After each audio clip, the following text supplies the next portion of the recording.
दोस्तों, आज बाजार में मोबाइल कंपनियों का नाम आते ही सिर्फ और सिर्फ चाइनीज कंपनियों की ही तस्वीर उभर कर सामने आती है, जिसमें शाओमी, ओप्पो, वीवो और वन प्लस तक का नाम शामिल है। लेकिन बाजार में इन चाइनीज कंपनियों की मोनोपोली की वजह से ही आज भारत में एक ऐसी घटना देखने को मिली है जिसने सबके होश उड़ा दिए हैं। दरअसल हुआ ये है कि फेमस कंपनी वीवो ने भारत में इस बार इतना बड़ा फ्रॉड किया है कि देश में उसके खिलाफ बड़ी एजेंसियों ने जांच शुरू कर दी है। और जब मामला सामने आया तो वीवो के बड़े अधिकारियों ने देश छोड़ दिया और वो भारत से भाग गए। ऐसे में लगातार वीवो पर जांच चालू है। तो आइए आपको बताते हैं कि आखिर असल में हुआ क्या है। तो सबसे पहले उस मामले पर नजर डालते हैं जिसने सबको हैरान करके रख दिया है। असल में इन चाइनीज कंपनियों ने भारत के मोबाइल बाजार के बहुत बड़े हिस्से पर कब्जा कर रखा था और इसी के चलते वीवो जैसी कंपनियों ने फर्जी काम करना शुरू कर दिया। अब ये फर्जी काम इतना फर्जी है कि अगर आप इसके शिकार हुए तो आप पर बहुत बड़े अपराधी होने का ठप्पा भी लग सकता है।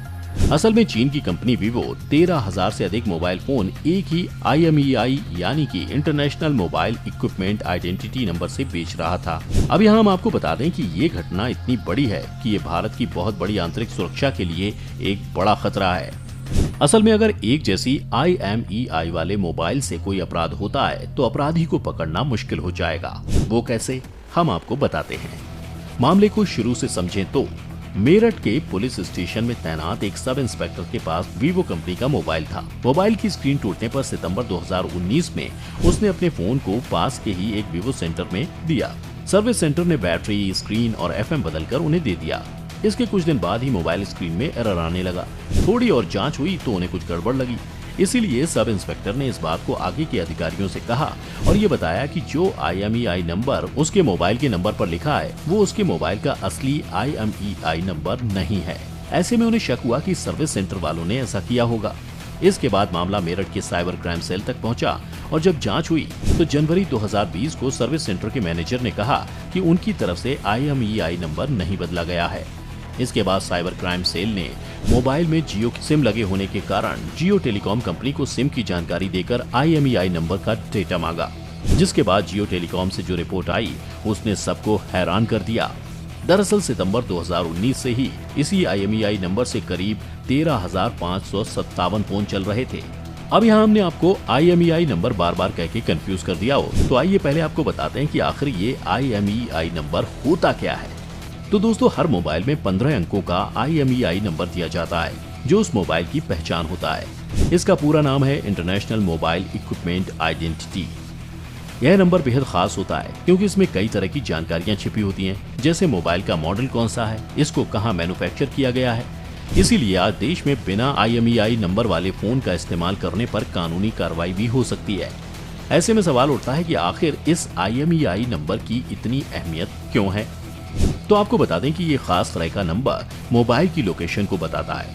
इसकी मदद से ये जाना जा सकता है कि मोबाइल को इस्तेमाल करने वाला यूजर कहां पर है। इसके अलावा फोन चोरी या गुम होने की सिचुएशन में भी इसी नंबर की मदद से ही फोन का पता लगाया जाता है और FIR में भी यही नंबर लिखवाते हैं। आमतौर से ये नंबर मोबाइल की बैटरी पर लिखा होता है। तो कुल मिलाकर इस नंबर को इसीलिए बनाया गया है क्योंकि IMEI नंबर से अपराधियों को पकड़ा जा सके। 15 अंकों वाले IMEI नंबर में कई बातें शामिल होती हैं, जैसे इसके शुरुआती 8 अंक बताते हैं कि इस मॉडल को कहां बनाया गया है। इसके बाद के 6 अंकों में डिवाइस से जुड़ी जानकारी शामिल होती है और आखिरी अंक को मोबाइल के सॉफ्टवेयर के वर्जन के तौर पर बताया जाता है। अब आपको ये तो पता चली गया होगा कि एक ही IMEI नंबर के हजारों फोन होने से कोई एक इंसान कहीं जुर्म करता है और हो सकता है कि कोई दूसरा उसके नाम पर पकड़ा जाए।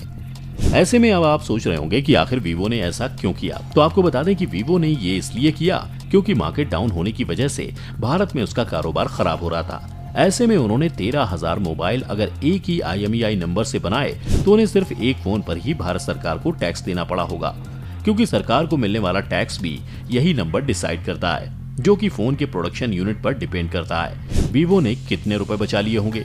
और ये तो सिर्फ एक नंबर की कहानी है, बाकी हो सकता है कि वीवो ने ऐसे कई नंबर्स के साथ किया हो। अब आप शायद समझ पाए होंगे कि ये कितनी बड़ी धोखाधड़ी थी। अभी वीवो यहीं पर नहीं रुका, बल्कि उसने एक और ऐसा ही कांड किया जिसने फिर से लोगों को सोचने पर मजबूर कर दिया। असल में वीवो पर सरकार की नजर बन गई थी, इसीलिए पिछले दिनों जब वीवो पर मनी लॉन्ड्रिंग और टैक्स चोरी का आरोप लगा तो इस मामले में सिर्फ इनकम टैक्स डिपार्टमेंट के ही नहीं बल्कि कॉर्पोरेट मामले के मंत्रालय की भी शिकायत सामने आई। असल में हुआ ये कि वीवो ने पिछले दिनों हुए अपनी कंपनी के फायदे में से आधा फायदा फर्जी चाइनीज कंपनियों की मदद से चीन भेज दिया और भेजे गए पैसों को वीवो ने घाटे के तौर पर बता दिया। ऐसा सिर्फ इसलिए क्योंकि उसे सरकार को अपने टोटल फायदे पर आधा टैक्स ही भारत को देना पड़ता, लेकिन कंपनी पर ईडी की नजरों ने उसे पकड़ लिया, मगर कंपनी के अधिकारी देश छोड़ के भाग निकले। इस पूरे मामले में ईडी के साथ साथ सीबीआई पहले से ही जांच कर रही थी। रिपोर्ट्स की माने तो वीवो ने भारत में हजारों करोड़ रुपए की धोखाधड़ी की है।